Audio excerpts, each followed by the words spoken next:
All right. Good morning, everyone. We are live here with the Daily Bread, and we are here today on December 2nd with a special guest, Ryan O'Connell. And Ryan is one of our partners over here at Harvested Financial with the Pomp podcast. So, Ryan, thank you so much for joining us today. Thanks for having me, Mark. And not sure if any of you caught my tweets from today, but there is a little special giveaway if you can spot some hidden treasures in the room. I'll be sending you some Satoshis. But yeah, with that, let's kick it off. Yeah, that's awesome. Definitely love the swag. Definitely love those ideas. So, one of our promotions that we're running with Ryan and his team is that if you go to harvestedfinancial.com/pomp, you will get your first 3 months here at only $5. So only $5 for up to $25,000 of options strategies managed for you, completely custom and set it and forget it style. So we're going to talk about some model portfolio stuff, but I think today we can also focus on some interesting names in the news. So, we like to go through a review of the markets and then talk about some interesting names out there. So looking at today, we're 10 minutes into the open. Markets look down a little bit here today. We came off some highs yesterday. So to see the S&P futures give up 15 points, only 40 basis points that were taken off. NASDAQ futures look down a little bit more, 65 basis points or 82 points. So, a little bit down in the market, but overall, relatively calm out there for this Wednesday. But one name that isn't calm actually is something that Ryan and I have been talking about. So Ryan, what are you looking at? What have you been interested in today? So I've been looking at Salesforce, ticker CRM. They just acquired Slack. I think that this is going to be a huge play for them. They're already a really dominant name in the CRM space. No pun intended with the ticker symbol there. But, I really think that this is kind of like a long-term play that I'd be interested in, super bullish long-term. Can you walk me through some strategies as to how to play that? Because I know that in the past, something that I've struggled with a lot is finding, the right entry point for a trade, right? I'm horrible at execution. So maybe help me out. For sure. Yeah, no, let's definitely talk about that because I think Salesforce is one of those names that's a really interesting options trading example. We've got a $217 stock today. It's down 24 bucks. So it's a $217 stock that's trading around a 40. No, I'm sorry, that's a bad read. It's trading around a 98 vol. So, we've got a big dollar handle and we've got a lot of volatility going on. So let's talk about some different ways to do that. And I'm going to pull up my screen here. And so this product's called TradeHawk. This is a options trading platform that we use with our brokerage partner Tradier, and it gives us a great way to both look at the markets and model out some of these different scenarios and think about what the risk rewards are that we might be looking at here. So in CRM Salesforce, so you said you're bullish. I think one way to think about bullish exposure, and probably the first way to think about that, options traders start to think about gaining bullish exposure would be to buy a call. Sure. That gives you the opportunity to participate in the upside move of an option. So I'm gonna look at the options chain here a little bit, and I'll pull up my pointer to show you exactly what I'm looking at. But maybe one example, you're bullish on CRM. You want to make a say couple $100 bet on this. Right. But I don't want to necessarily buy like a naked call or some protection. That's a great call. The hard way. Exactly. And I think that's a really good point is that buying naked options can often leave you very exposed and much more exposed than you might have expected. So, if you want to risk a couple $100 on this trade, I might be looking at this 235 call that's trading around $3, 315 exactly. So I'm looking right here. So if you were to buy a one lot of that call for $315, you need CRM or Salesforce to go up over 238 because it's the 235 strike plus the $3 that you paid, or 315 that you paid. So 238.15 if you got that exactly there in the middle. So you need to see this stock move almost $20 from the 217 current price before you start making money. Now, it had a $20 move today, so that's certainly not unreasonable in a name like this. But you need to see a big move for that to happen for your capital outlay. You have unlimited upside. If it keeps going, that call is going to keep being worth more and more and more. But on the other hand, if it doesn't make that move, all your money goes out the door and everything, expires worthless. So one thing I'm noticing as I'm looking at the various expirations is that the implied volatility changing beneath the days. So actually what we've got here is, if we look at, maybe this at the money strike right here, we have a couple different data points. So, I'm looking at the 220 strike. Okay. So that's the strike price. Calls are always on the left, and puts are always on the right. And we have the bid and the ask here. So it's 750 bid at 775 offered. And that number right in the middle, that's 768, is my approximate theoretical value on that option. And so the way the pricing model works is it looks at the midpoint between the bid and the ask and calculates out an implied volatility, introduces the dividends, throws it through the whole options pricing model, and comes up with an approximate fair value. So that's what that 795 is.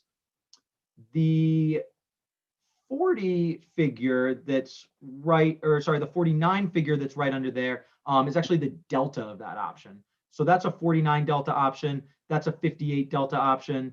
That's an 84 delta option.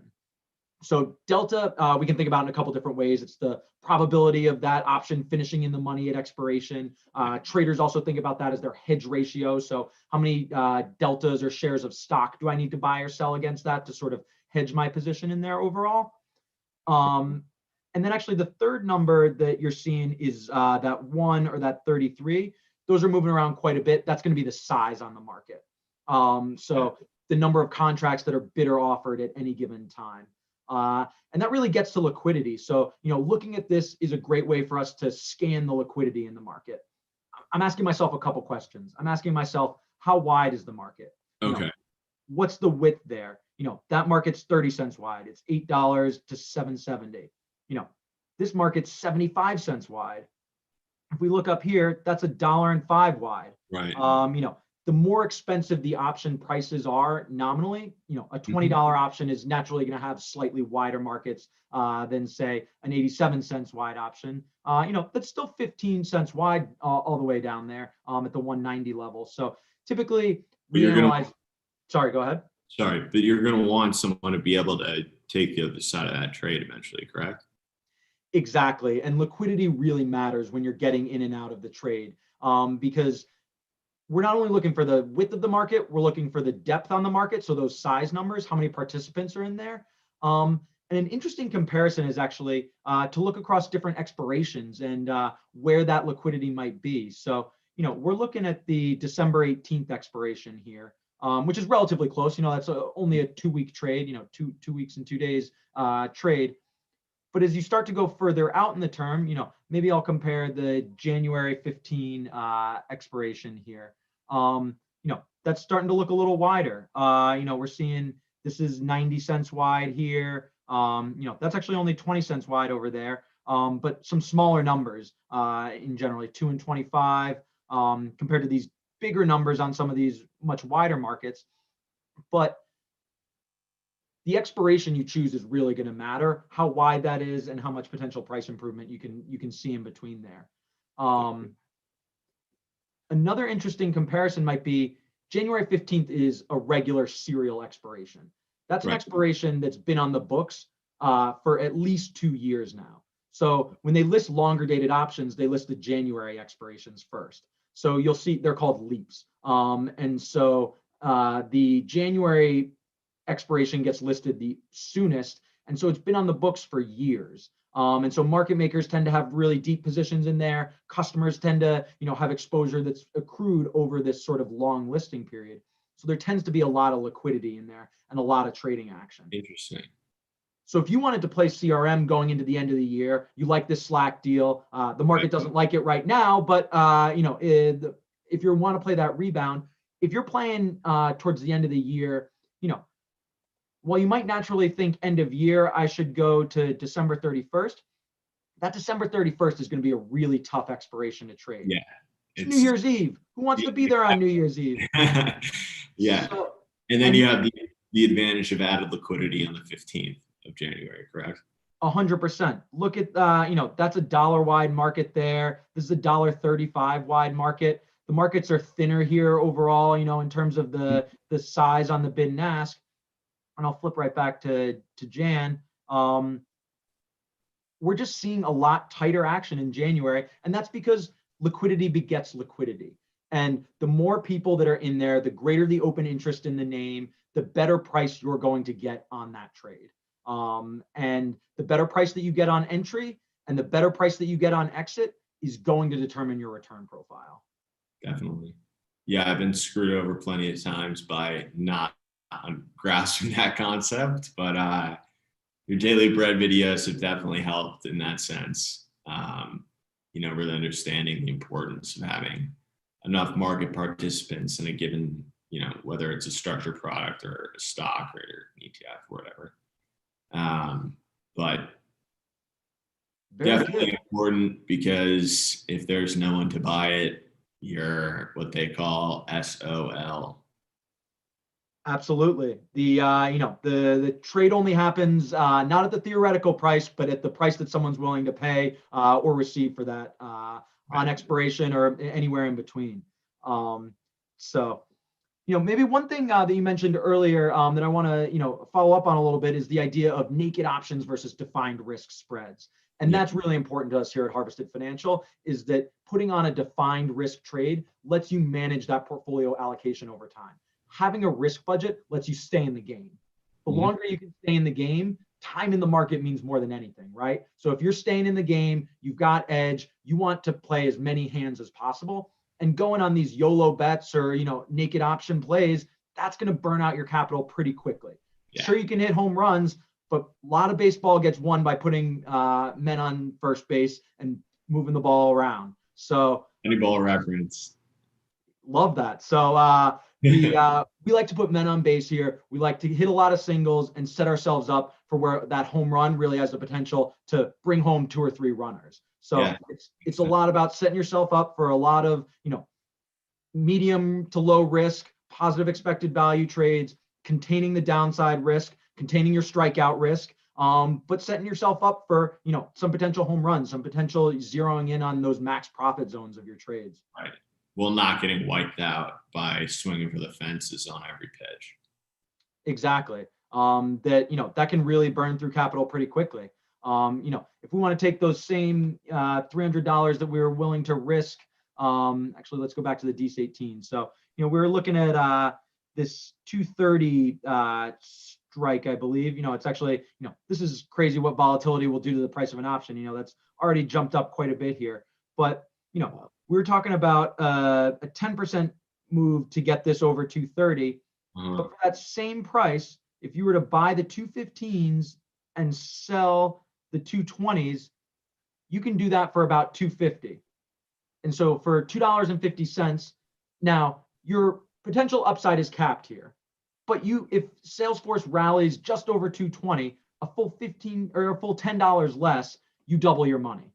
So you've capped your risk out, you've capped your upside out, but you need much less of a move to make this happen. So the probability of getting over 220 and locking in that double your money trade, or do you want to really swing for it going further with that potential upside?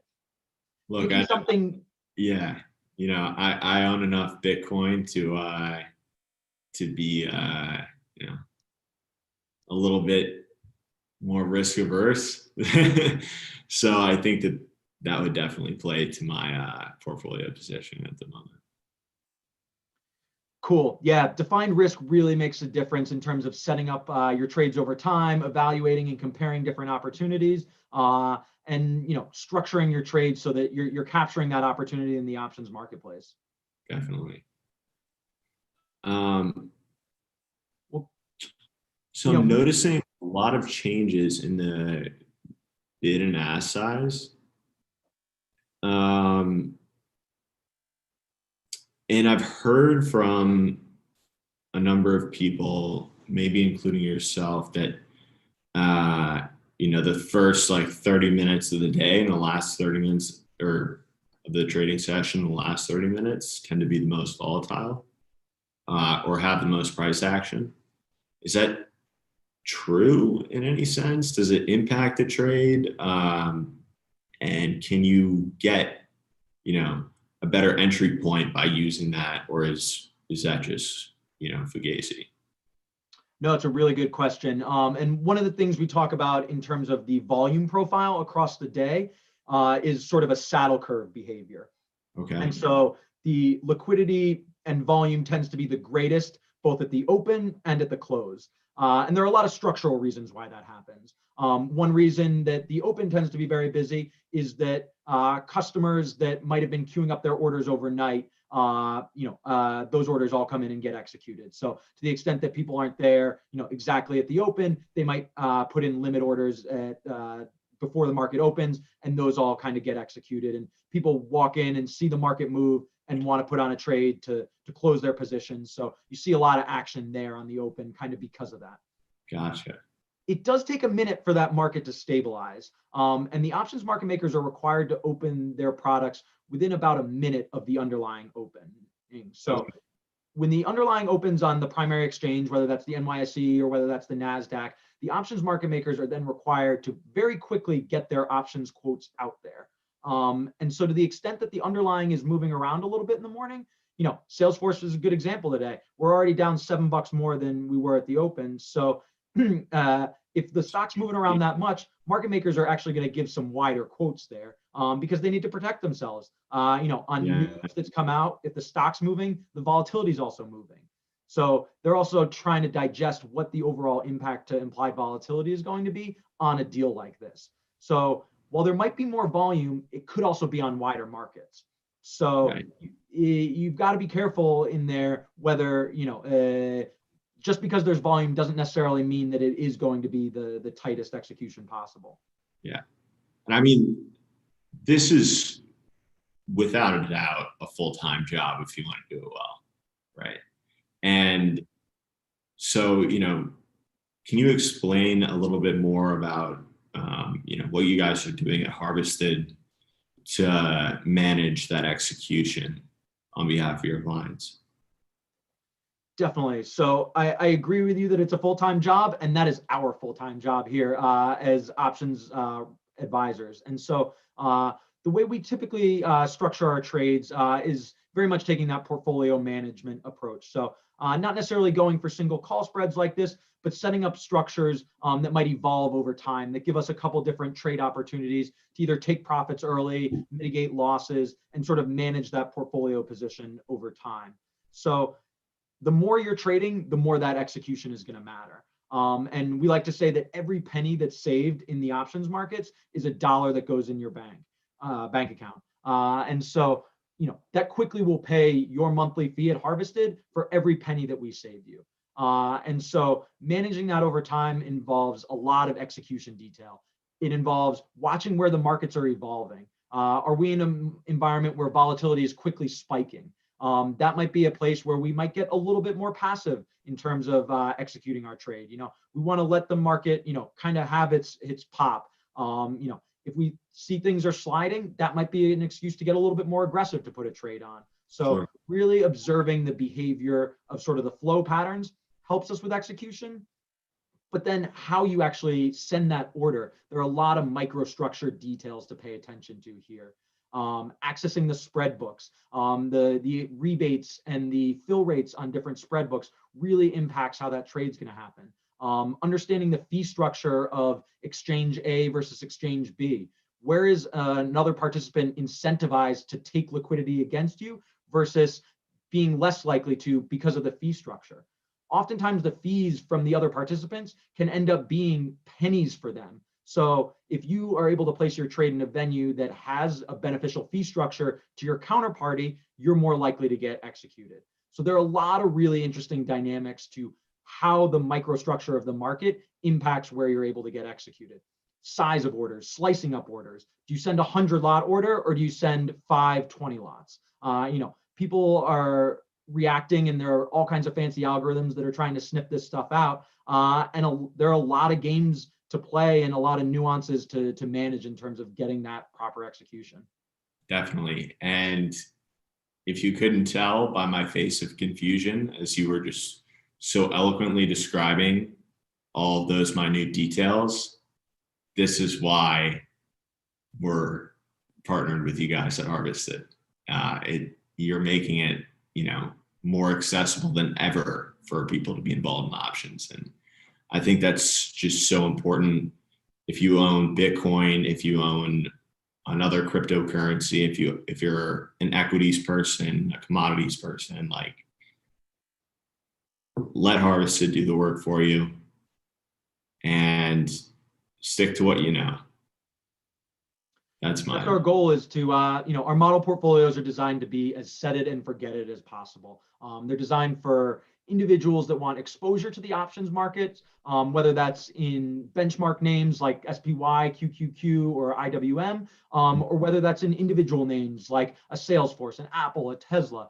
There's some really interesting things we can do across the spectrum. And every name is different, and that matches every investor's unique thesis. And so really where we excel is in that execution and delivery of consistent exposure to risk premia over time. Yeah, makes a ton of sense. Cool, Ryan, thank you so much for joining me here today.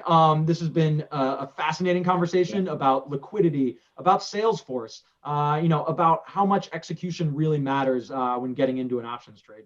Absolutely. And remember, viewers, check out harvestedfinancial.com/pomp. $5 for all of this guy right here managing your trades through the first robo-advisor for options. Harvestedfinancial.com/pomp. And check out the Daily Bread for more content like this. Mark is an absolute workhorse and is putting out these videos every day. Highly recommend watching them. Tune in every day, 8:35 Central, 9:35 Eastern, and we will talk about options ideas here.